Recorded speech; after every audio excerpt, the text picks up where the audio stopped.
dan mensayangkan saham masyarakat. Jadi kita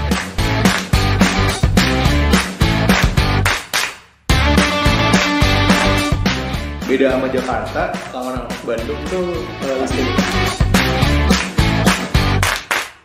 Investasiin buat sekolah anak. Golf itu something new gitu kan, kupu-kupu gitu. Ayahku tuh satpam gitu kan.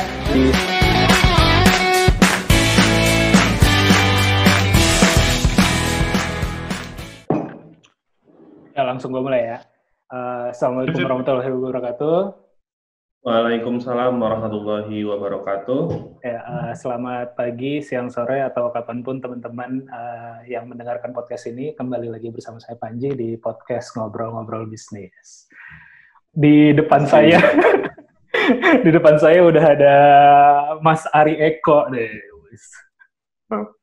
Apa kabar, Ri? Baik, alhamdulillah di rumah aja. Dan kita waktu itu sempat podcastan kayaknya setahun yang lalu ya, atau tahun berapa itu ya? Yang di Palembang itu kan kita ya? Ya, lama iya. banget. Dan kayaknya dua lebaran yang lalu ya. Nah, itu kan termasuk sebenarnya video yang audionya waktu itu cukup banyak. Kalau nggak salah ribuan lah, sekitar 7.000 gitu kalau di Spotify yang stream obrolan kita berdua waktu itu. Padahal waktu itu versi audionya tuh kan waktu itu gue belum tahu format podcast kan waktu kita recording itu. Jadi kalau gue kan nge-record hanya pakai kamera HP waktu itu. Nah, terus mentahannya tuh udah hilang. Jadi yang gue upload ke Spotify adalah yang audio, tapi gue potong-potong lagi. Gue potong dengan kasih insert pertanyaan. Soalnya kalau yang di video di YouTube kan konsepnya waktu itu masih pertanyaan tulisan gitu loh. Apa yang dimaksud kayak gini, lalu lo langsung jawab kayak gitu. Jadi padahal itu jelek banget kualitas audionya tuh, cuma termasuk banyak yang dengerin. Luar biasa, Panji gitu loh. Ya, maksudnya ya mungkin kalau lo yang upload lebih banyak lagi ya, cuman kalau di level gue segitu udah lumayan lah gitu. Udah termasuk top 5 lah, gitu. Nah, waktu itu kan kita ngebahas ini ya, apa sih gue lupa, intinya, gue lupa lagi. Cara bisnis online ya? Ya, bisnis online lah kayak gitu, apa yang dimaksud bisnis online dan gimana ininya.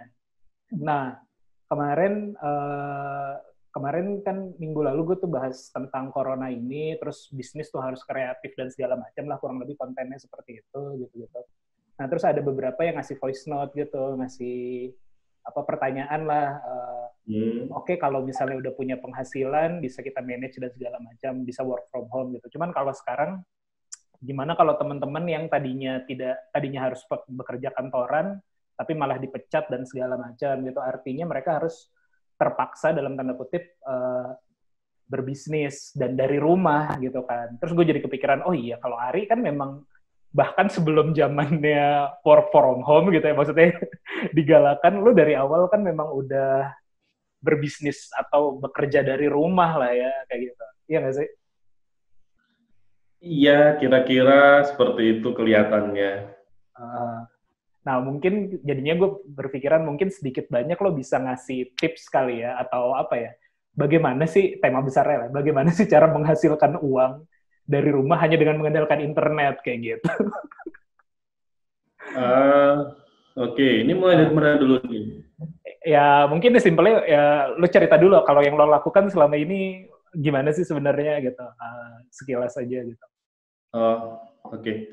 Terima kasih Panji, dan buat teman-teman yang ngedengar maupun yang nonton video ini, kalau sebetulnya apapun profesinya, apapun pekerjaannya, ya selagi itu teman-teman passion menghasilkan, nggak masalah sih ya. Artinya bukan nggak masalah ya. Pekerjaan itu ya bagus, Jadi ini kayak disclaimer di depan. Tapi ketika sekarang kita dikondisikan untuk di rumah gitu kan, terus beberapa ada yang kerjanya remote. Sebetulnya apa sih yang membuat itu bisa lebih baik dikerjakan di rumah dibanding di kantor gitu ya, atau kita gimana sih cara menaikkan produktivitas supaya ketika kita kerja di rumah pun gitu ya, hasilnya bisa lebih bagus atau lebih tidak kalah dengan ketika kita kerja di kantor.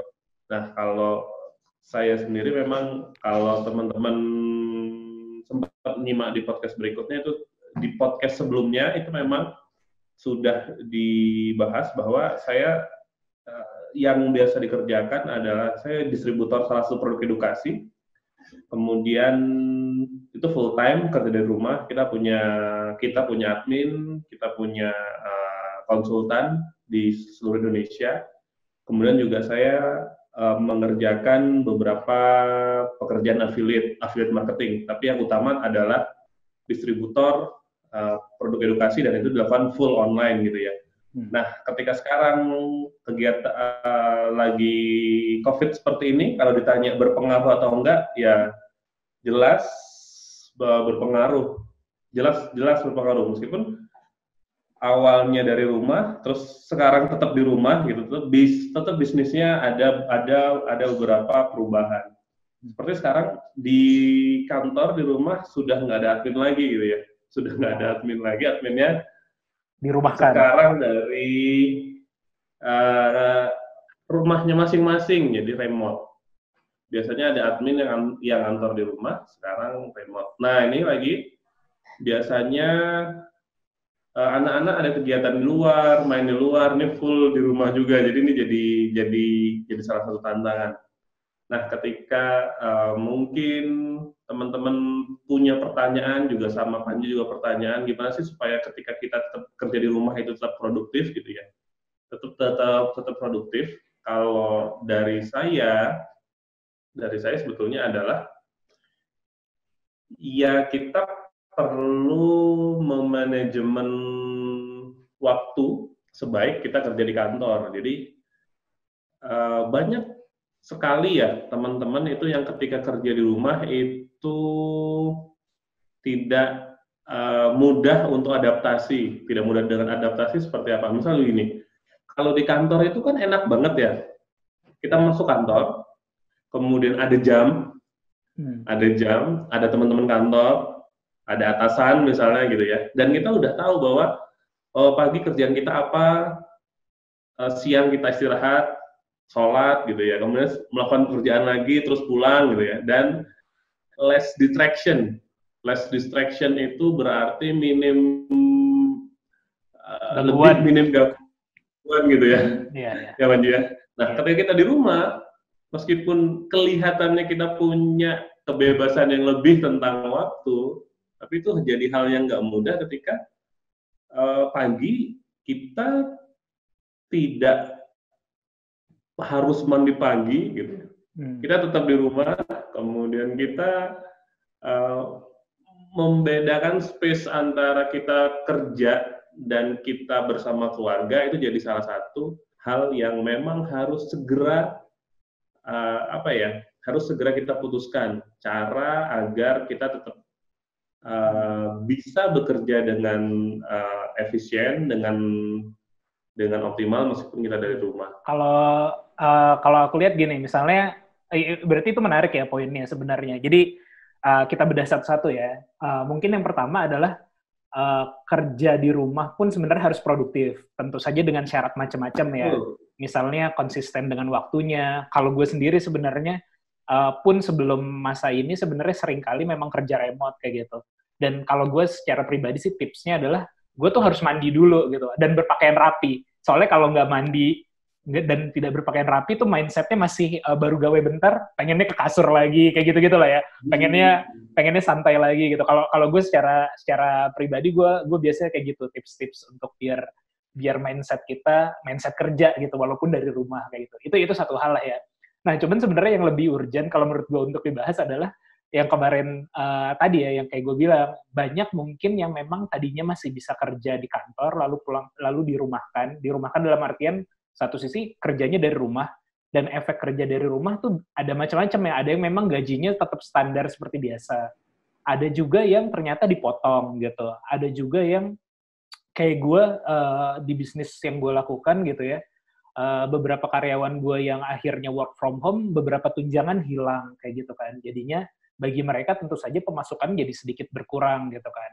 Bahkan ada beberapa teman-teman di kantor, teman-teman startup lainnya yang bikin kebijakan adalah ya udah gajinya dipotong. Bahkan ada beberapa BUMN, jangan sebut BUMN, perusahaan lain gitu, perusahaan besar, mereka dirumahkan tanpa diberi gaji sama sekali seperti itu. Jadi maksud gue, oke lah kalau orang-orang yang punya tabungan mah enak kayak gitu kan, bisa coba dalam tanda kutip ini situasi emergensi, dana darurat dipakai dan segala macam. Cuman kan kalau dari sisi orang-orang yang tidak punya dana emergensi, itu jadi lebih urgent nih. Nah, menurut gue ini bisa jadi peluang, karena kan kita di rumah pasti ada internet lah ya, minimum paket data lah kayak gitu.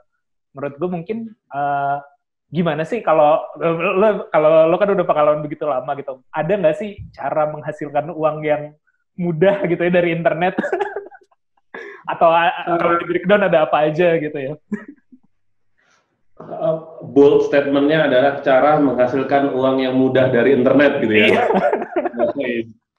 Mantap. Kalau pertanyaannya seperti itu, jawabannya kelihatannya mudah, tapi sebenarnya sama aja dalam arti begini nih. Ketika kita fokus terhadap sesuatu, maka yang akan kita fokuskan itu membesar. Baik itu online maupun offline gitu ya, termasuk juga jalur penghasilan, pipa penghasilan gitu ya. Jadi kalau ada yang nanya ke saya nih, Mas Ari, gimana sih cara yang mudah? Ya, yang pertama, bahwa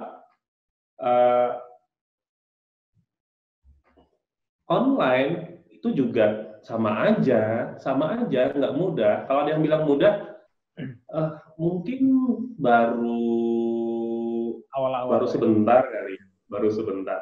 Pasti, ya tetap ada usaha di situ gitu ya, ada fokus di situ. Nah itu yang pertama. Jadi memang perlu usaha, perlu fokus, dan itu nggak mudah, nggak mudah. Kemudian yang kedua, kalau ada ngomongin jenis usahanya gitu ya, jenis usahanya yang bisa langsung teman-teman saya rekomendasikan ya, yang bisa langsung action. Kalau saya, salah satu pekerjaan di online yang bisa jadi satu pilihan ketika baru mau memulai, itu ya jualan produk dengan cara menjadi reseller. Kenapa reseller? Reseller itu produknya disediakan, cara jualannya diajarin, apapun produknya ya, apapun produknya. Kalau bisa teman-teman dimulai dari kebutuhan diri sendiri ya, kebutuhan diri sendiri. Misal suka teman-teman passion dengan kopi, misal teman-teman suka dengan kopi.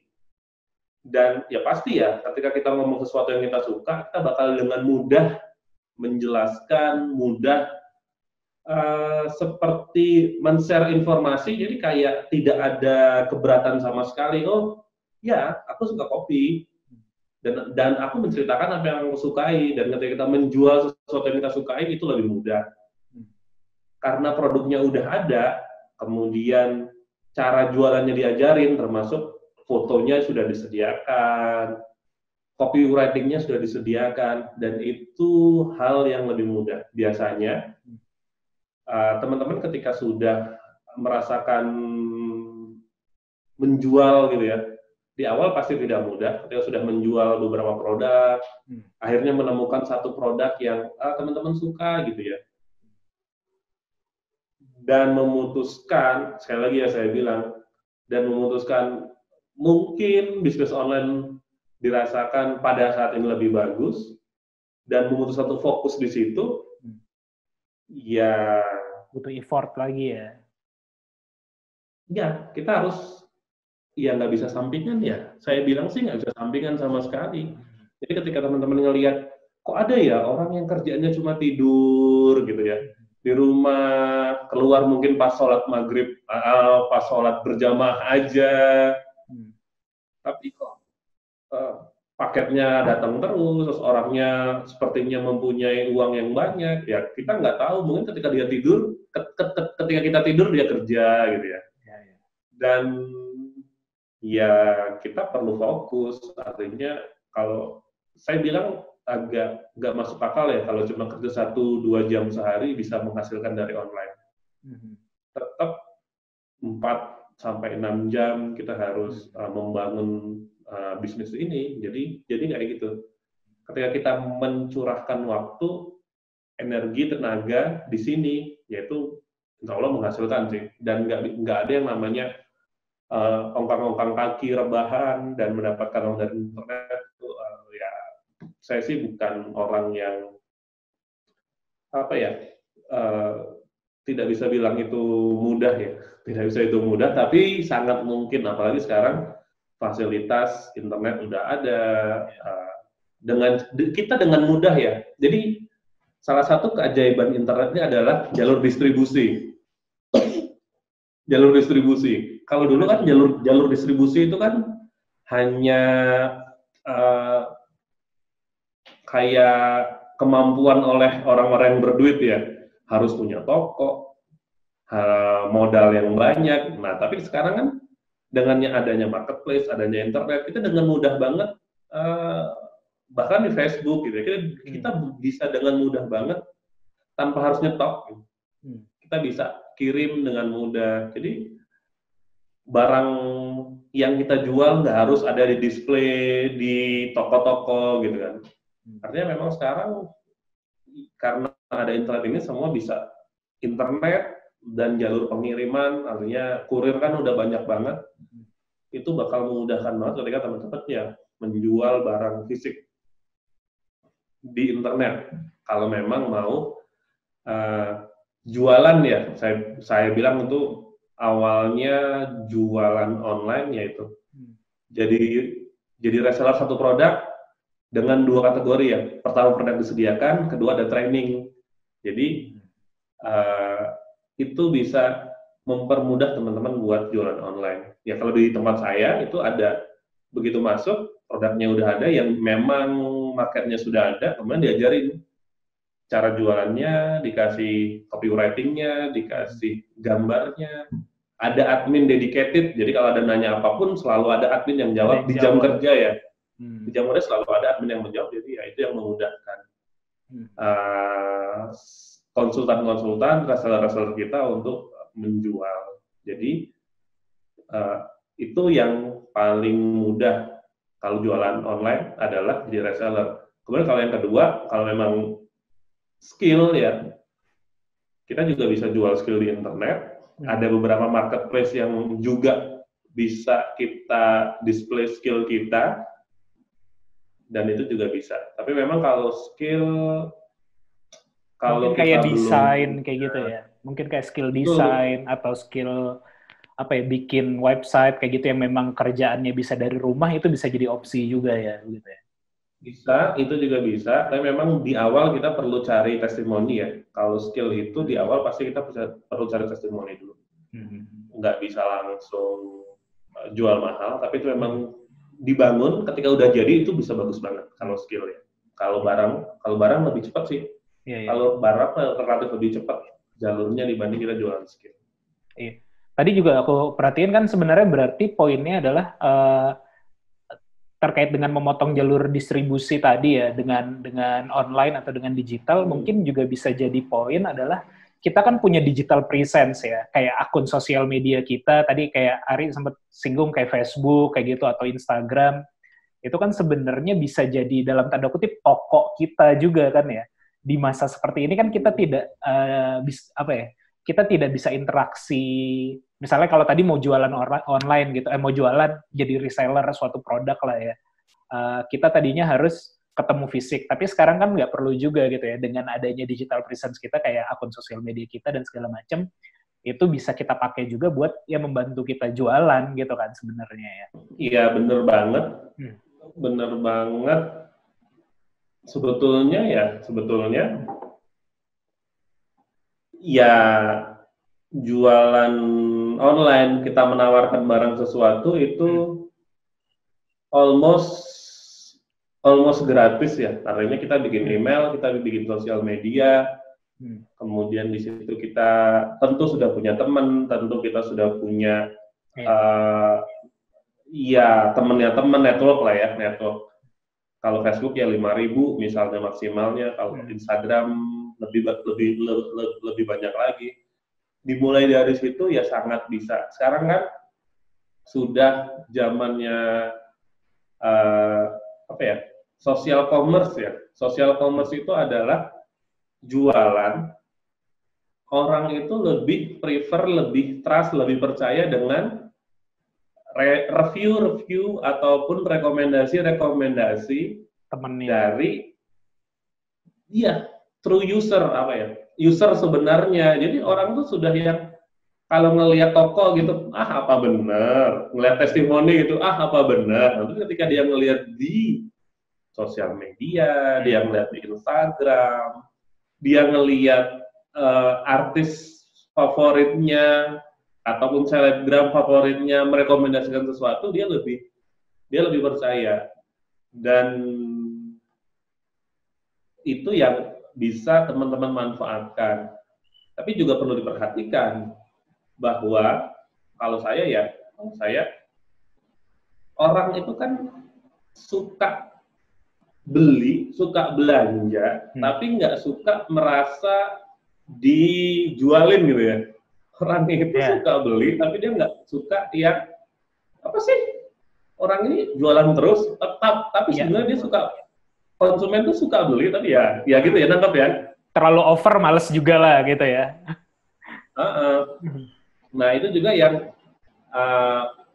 kalau saya bilang ke reseller ataupun ke teman-teman yang memulai jualan, yang perlu kita bangun.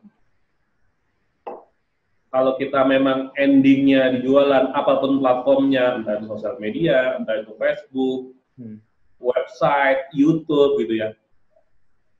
Kalau kita ingin jualan, itu yang pertama harus kita bangun adalah konten. Kita harus memberikan konten, kita harus memberikan sharing yang bermanfaat. Kita perlu tidak yang langsung hard selling jualan. Yang pertama konten dulu. Pertama konten.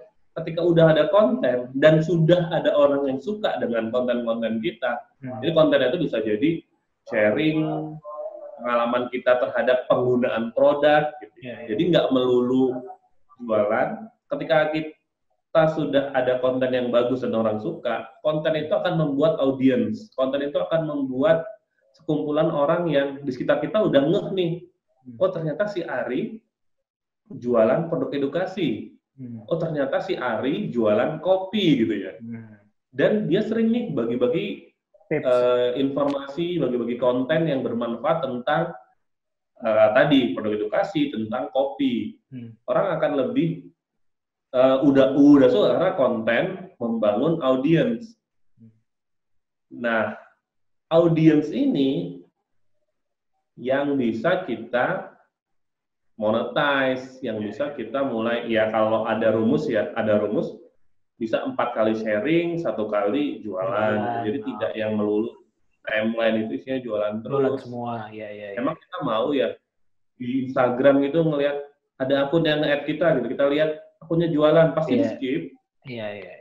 Orang itu lebih suka, ini akun orang menarik nih, dia foto di mana, dia nge-share apa, kita follow. Story-nya jualan terus gitu. Iya. Ya, satu poinnya adalah satu mungkin orang bisa jadi ketika di masa seperti ini tadi kan yang paling enak adalah yang paling mudah adalah jualan, yang kedua adalah jual skill juga. Yang mana dua-duanya basically jualan gitu kan. Cuman kan kadang-kadang orang tuh malu untuk dipersepsikan sebagai pedagang atau menjual tuh kadang-kadang malu gitu. Tapi di sisi lain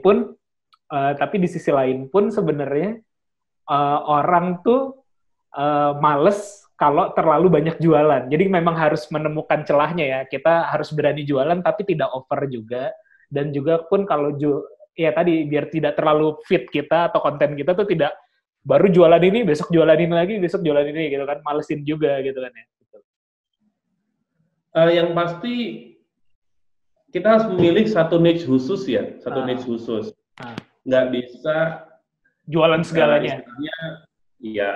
Istilahnya kita perlu mendefinisikan customer kita. Yeah. Mungkin kalau anak-anak bilang customer avatar ya. Yeah.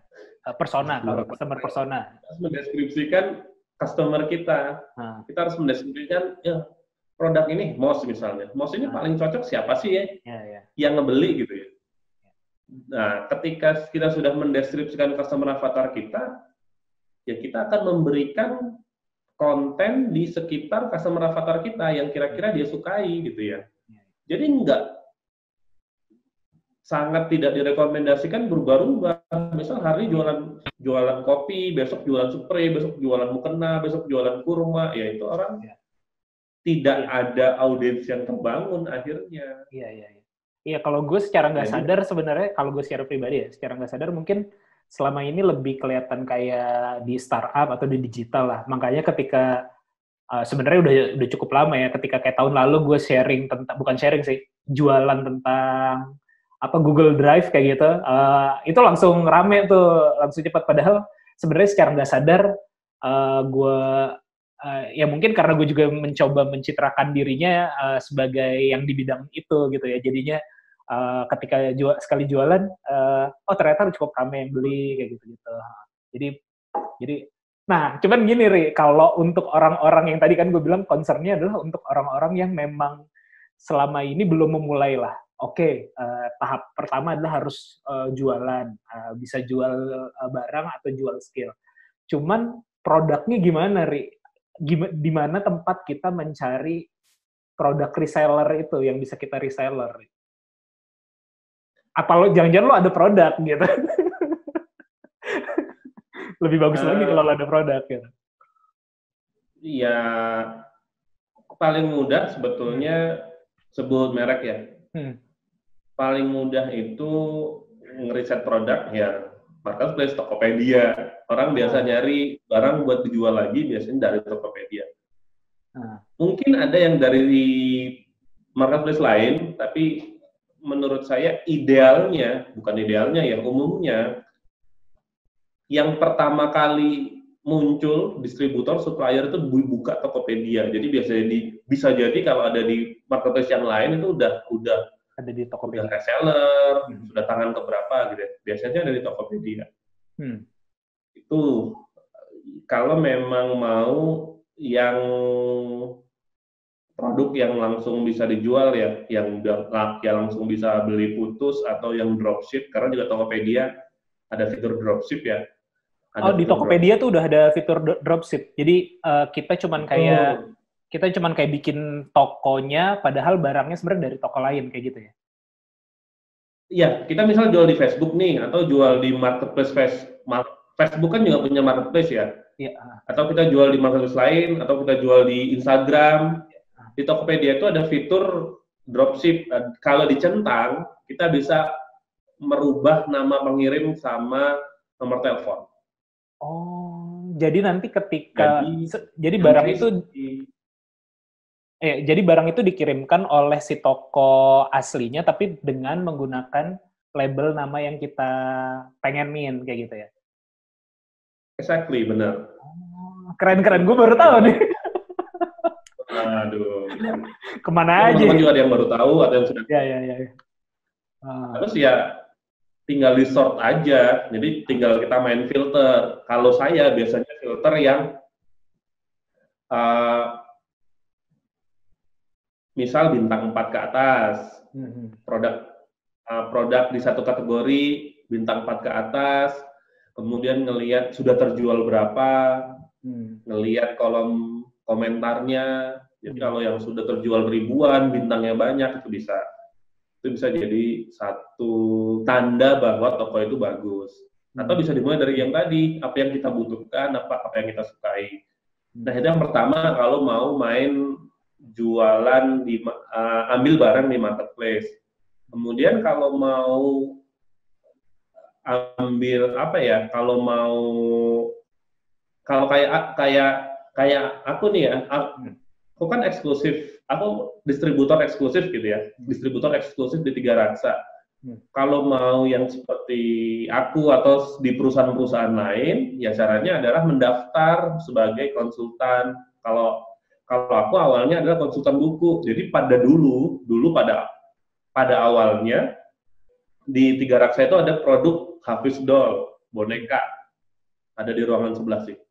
Boneka dan isinya murotal, isinya ada kisah Nabi, dan itu tidak dimiliki oleh perusahaan lain dan bagus.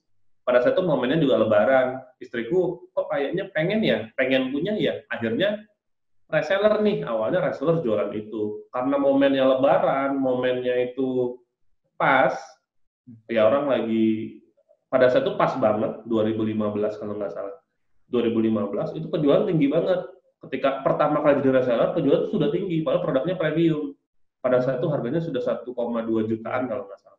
Hafiz Doll 2 juta. Itu premium, tapi penjualannya menurut kita cukup tinggi gitu ya, karena mungkin momennya pas, cukup tinggi, dan akhirnya setelah jadi reseller, itu juga nyari di Google gitu, ada nggak sih orang yang buka reseller Hafiz Doll gitu ya, kita buka di Google, reseller Hafiz Doll ada, salah satu toko, kita jadi reseller, penjualan bagus, pada saat itu disarankan untuk udah jadi konsultan aja, udah daftar aja ke kantor, supaya resmi, sebagai konsultan, dan kita daftar, dan ternyata banyak produknya, ada Hafiz Doll, ada Al-Quran, sekarang malah jadi ada alat masak, ada beras, jadi pilihannya sudah banyak, dan sampai sekarang itu sih, alhamdulillah karena pilihan produknya banyak, kita bisa memilih produk mana yang mau kita jual.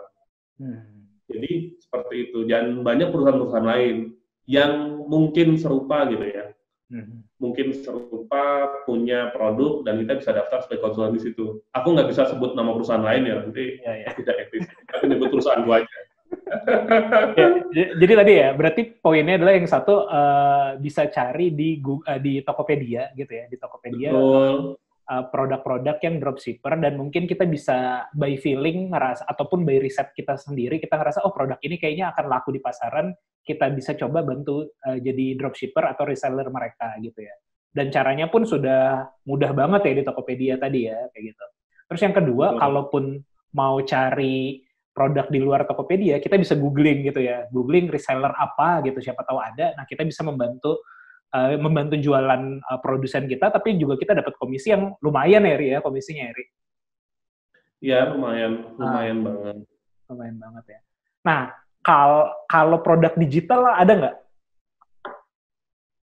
Misalnya kalau nggak aku salah ingat kan kamu dulu juga jualan, punya suatu sistem atau punya suatu website untuk jadi referral untuk produk-produk kayak di produk-produk digital gitu kan ya?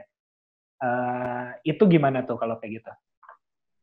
Betul. Nah, untuk sekali lagi ya, kita ngelihat market ya. Kalau memang market kita itu orang yang sudah melek teknologi, ya geek lah ya. Karena di sekitarku kan marketnya yang udah jualan online, sudah paham jual beli, itu beli online itu sudah biasa banget. Kemudian beberapa juga software minded gitu, sudah biasa jual beli software. Itu bisa kita menjualkan software. Dan kategorinya banyak, ada grafis, ada software, ada macam-macam, software pun ada beberapa kategori. Dan kalau memang teman-teman lingkungannya seperti itu, bisa dimulai dengan ya istilahnya afiliasi untuk produk digital. Dan hampir semua produk digital itu ada afiliasinya, termasuk hosting pun ada yang menawarkan 70% ya. 70%, ya exactly 70%. Misal ada orang beli 500.000, itu 70%-nya dikasih ke affiliate-nya. Itu kan cukup besar. Nah, kalau memang teman-teman marketnya itu ada yang seperti punya market yang seperti itu, bisa merekomendasikan. Misal teman-teman ada yang, ada nih yang mau bikin website, aku kasih link afiliasiku. Jadi nanti kita mendaftar di webnya, kita mendapatkan link unik. Jadi kan kita daftar dulu sebagai affiliate, kita mendapatkan link unik. Link unik itu yang kita berikan ke orang-orang, bisa jadi diberikan di post Facebook kita, di Instagram kita, di blog kita. Tapi memang yang saya lihat, kalau kita memang mau afiliasi produk digital, saya melihat bahwa harus punya web. Kenapa? Karena ya pola suksesnya produk digital itu dipasarkan lewat artikel. Jadi orang mencari sesuatu. Misal nih, kemarin saya sering banget, kalau yang untuk Indonesia ya. Kemarin saya sempat bikin posting tentang cara unfriend teman di Facebook. Oke. Kan banyak nih, kalau udah 5.000 temennya, terus kita bingung nih mau unfriend siapa. Saya bikin artikelnya. Tapi itu jadi pemutus silaturahmi nggak tuh? Betul. Jadi berapa ya? 10 cara mengunfriend teman di Facebook gitu ya.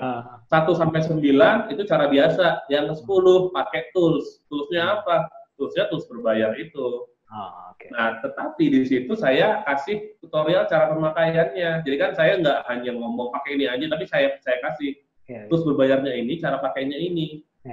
Dan kayaknya hampir tiap bulan saya dapat komisi affiliate dari satu artikel itu. Hanya satu artikel itu, setiap bulan saya dapat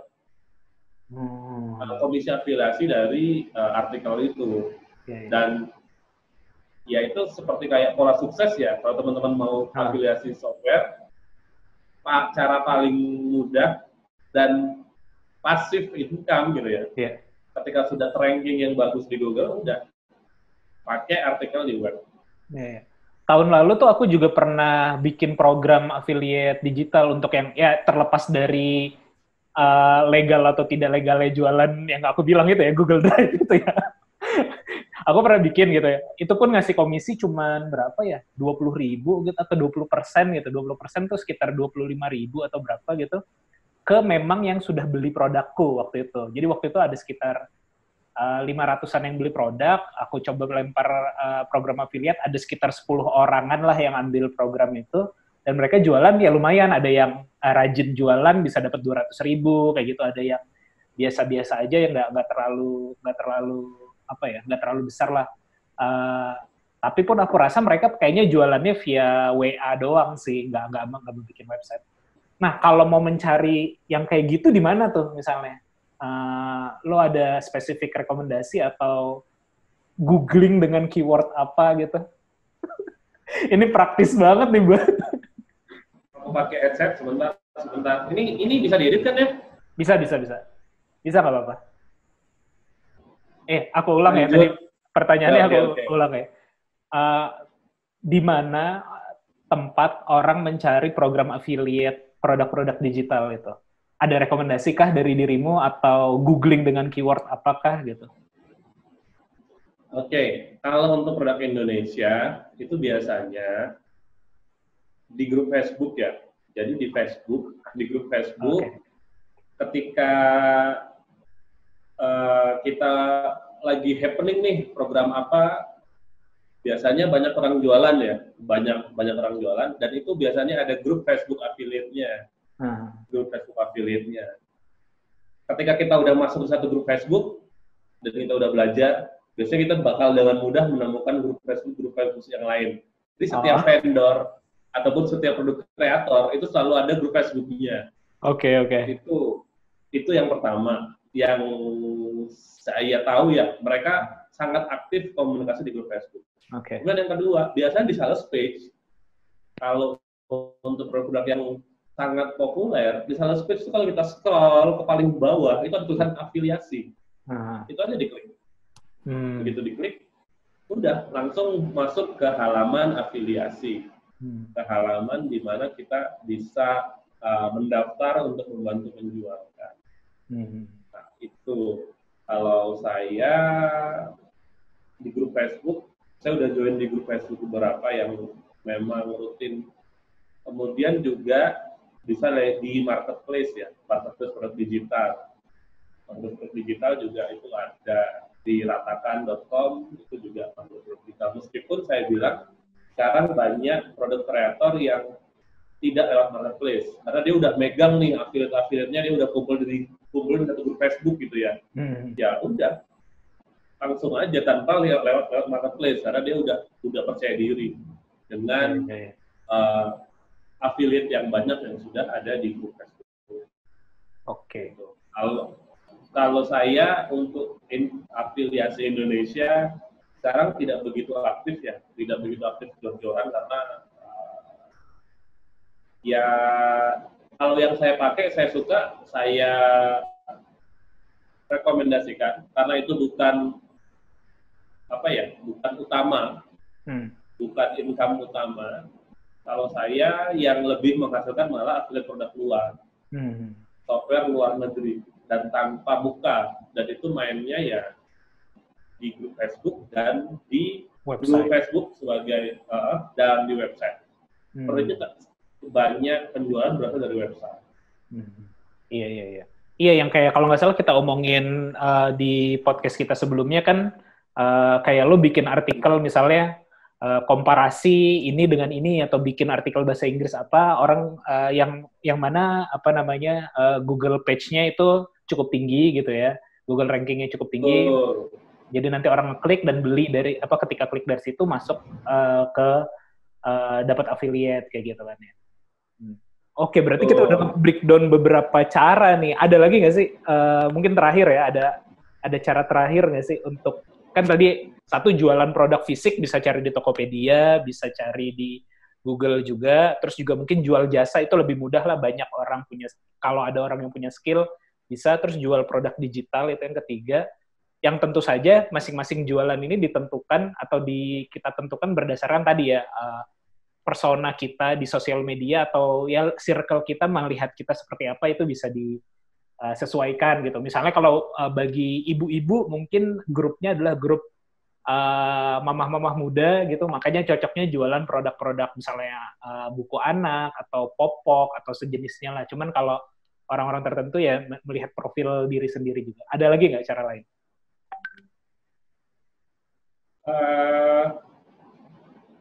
Tadi ya, kalau saya recap, yang pertama jual produk, dropship, yang kedua jual skill, yang ketiga afiliasi produk digital.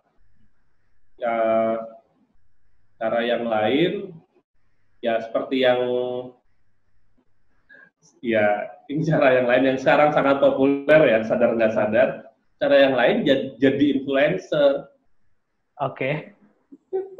Oke, sekarang kan lagi happening banget ya. Selebgram, YouTuber, dan itu sudah jadi profesi. Meskipun itu sebenarnya belakangnya banyak banget ya. Belakangnya itu ya jualan produk juga. Belakangnya itu ya misal dia jual skill, ya dia bisa jual skill juga. Dan profesi yang keempat, ini yang sekarang juga banyak menjadi idaman para anak-anak milenial ya. Dengan sosial media, dia cari follower yang banyak, kemudian di situ dia bisa jual paid promote, dia bisa jual story di Instagramnya, atau kalau bikin YouTube, subscribernya udah banyak, dia bisa jual slot di videonya. Karena yang saya tahu, untuk promosi yang seperti itu banyak online shop yang mau bayar.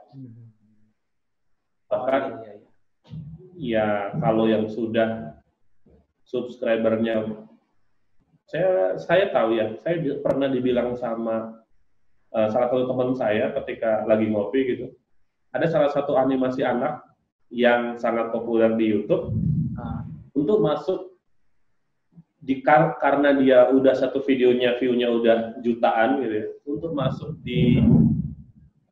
untuk memunculkan logo di videonya itu bisa miliar sudah.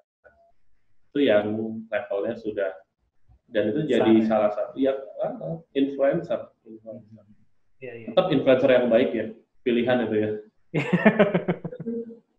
Jangan Jangan promoin skincare tapi skincare-nya kita nggak pakai. Iya.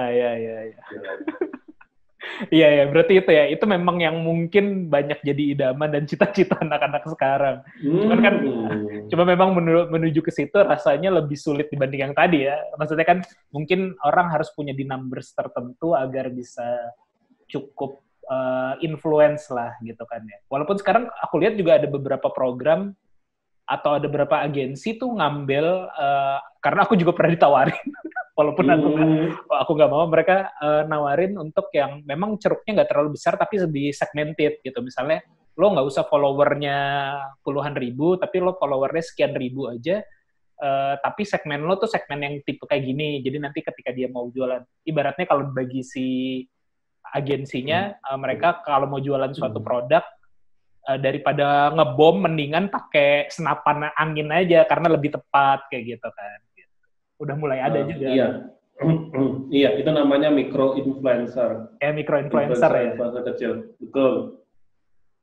Karena memang agensi itu memang ada salah satu software yang saya tahu. Dia bisa nyari kayak top influencer. Top influencer itu di produk ini, misalnya skincare gitu ya, atau produk edukasi anak gitu ya. Siapa sih yang sering nge-tweet atau siapa sih yang sering nge-post tentang ini? Nah, dia bisa tentang parenting misalnya. Dia nanti bisa nge-sort. Oh, akun sosial media ini sering banget nih mention kata-kata parenting. Dia punya follower segini. Nah, itu nanti akan ada urutan listnya. Jadi dia kayak men-scrape sosial media, Instagram, YouTube, Facebook, Twitter. Nah, mungkin aja akun kita nyangkut nih di salah satu yang terdeteksi di program itu bahwa kita sering mention kata-kata itu dan dianggap kita micro influencer di situ. Jadi kalau memang kita sudah punya social presence yang besar, social follower yang besar, datang sendiri kok orang yang mau iklan sama kita. Iya, keren banget sih. Iya. Iya, sama kalau yang aku kan juga di YouTube ya. YouTube sebenarnya tapi nggak diaktifin juga sih ininya, apa namanya, monetizing-nya gitu. Cuman kalau yang di podcast tuh kan aku mulai aktifin per bulan kemarin atau bulan apa ya? Bulan Februari kalau nggak salah. Itu juga ternyata ada apa namanya? Ada streamnya juga dari situ. Walaupun belum bisa dicairkan ya karena kendala birokrasi lah. Indonesia belum bisa lah kayak gitu. Cuman aku lihat, lumayan juga nih ada sekian berapa puluh dolar kayak gitu-gitu lah lumayan. Cuman tidak bisa dicairkan juga karena ya itu mulai ada yang kayak gitu-gitu sih. Dan kayaknya sih memang bisa jadi pilihan juga ya. Ya itu yang paling butuh waktu ya. Membangun social presence itu paling butuh waktu. Tapi memang ketika sudah jadi itu ya tadi. Iya. Tapi mungkin kalau cuma posting langsung dapat duit. Iya. Kan banyak orang yang bilang begitu. Iya. Tapi mungkin yang paling visible untuk dilakukan oleh orang banyak kayak tadi ya, jualan itu ya, jualan digital kayak jualan produk fisik kayak atau jualan skill itu di masa-masa sekarang ini gitu. Betul sekali. Apalagi sekarang kan produk-produknya jelas ya, yang dicari orang itu produk kesehatan, produk entertainment di rumah, dan orang mau beli produk-produk yang kayak gitu. Dan kalau kita tampil di depannya dengan produk yang pas, kita dipercaya, orang pasti beli. Iya. Terus lu gimana nih, Ri, sekarang? Tadi kan ada cerita agak sedikit, ya terkena dampak juga lah. Ada tindakan preventifnya kah? Atau masih tetap as usual aja? Atau bagaimana? Saya lihat ini udah kayak terjadi di semua bisnis ya. Pada saat ini melambat. Karena kebutuhan orang kan berubah ya. Berubah. Dia lebih fokus ke health. Itu saya lihat hampir semua bisnis melambat. Ya, tapi tidak benar-benar berhenti. Artinya ya tetap selling tetap ada, selling tetap bagus, tapi tidak sebagus ketika dulu ketika tidak ada pandemi ini ya, ketika orang nggak stay at home. Yang jelas untuk semua orang yang baik yang belum bisnis online maupun yang sudah, itu ya kita tetap harus langsung mengadjust, harus merapikan, langsung adaptasi. Kira-kira apa nih yang perlu dirubah? Misal tadi, admin awalnya ngantor, kita rumahkan. Kita rumahkan dalam arti ya dia tetap kerja tapi dari rumah. Dia bawa handphone kantor, dia tetap kerja di rumah. Pagi-pagi kita tetap briefing. Dan apalagi nih yang perlu diperhatikan ya, misal kalau adminnya kebanyakan misal.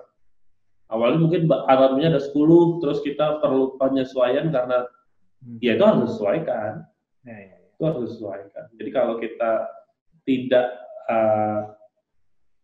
secara bijak gitu menyesuaikan bisnis kita dengan sekarang, ya itu akan menjadi hal bumerang yang nggak bagus sih nanti ke depan. Kita juga harus bertahan di bisnis ini.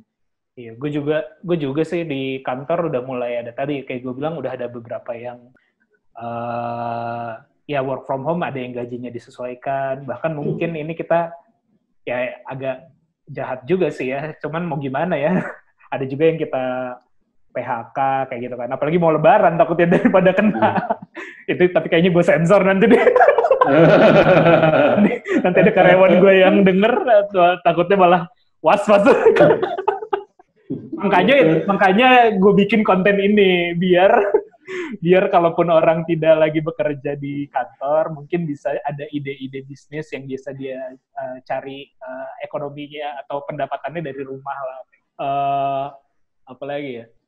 Udah sih gitu aja. Lu ini di rumah aja sama sekali. Gue udah hampir 3 minggu sih, udah 3 minggu lebih di rumah aja. Paling juga keluar deket lah, cuman belanja masih di luar.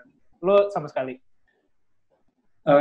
Kemarin di awal-awal mulai rame ya, itu aku sempat main ke Solo. Dan Solo itu adalah salah satu daerah pertama yang diinfokan merah ya. Pada saat itu Depok, Bogor, Solo. 3 itu jadi daerah yang awal-awal kayak merah yang pertama gitu ya. Dan aku baru balik dari Solo.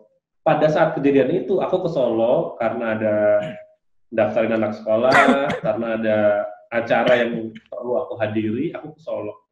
Begitu balik ke Bandung pun mulai banyak dibatasi ya. Mulai banyak jalanan yang dibatasi, mulai orang nggak keluar rumah. Dan ya udah, mungkin 2 minggu lebih di rumah, karena merasa wah, jangan-jangan terpapar nih, kita harus isolasi mandiri gitu ya. Karena kan nggak tahu ya, dari mana itu berasal, apalagi aku sempat naik kereta di Solo, dari Solo ke Jogja gitu ya. Kita nggak tahu di mana kita terpapar, ya udah kita isolasi mandiri di rumah, ya madu, suplemen, sampai aku beli obat anti corona gitu, beli herbal anti corona coba. Ada gitu? Ada teman jualan herbal anti corona, aku beli. Dan aku udah ngabisin 1, sekarang udah beli yang kedua. Itu hebat banget. Itu hebat banget dia bisa menemukan anti corona tuh. Itu juga salah satu ini ya, mungkin peluang usaha ya. Di saat-saat sekarang yang lagi tinggi gitu ya. Aku beli produk kesehatan. Betul, aku beli dan alhamdulillah 2 minggu ini keluarga sehat semua, meskipun awal-awal kemarin sempat pilek, sempat batuk, ya itu yang bikin kita was-was ya.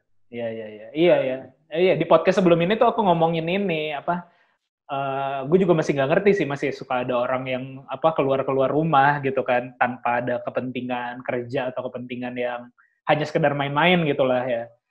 Padahal sebenarnya kita menyikapinya, kalau kemarin tuh gue istilahnya tuh ini, either antara kita 2 hal gitu. Kalau kita keluar rumah, antara satu mungkin kita sudah kena tapi nggak punya simptom. Kalau kita keluar rumah kita bisa nularin orang.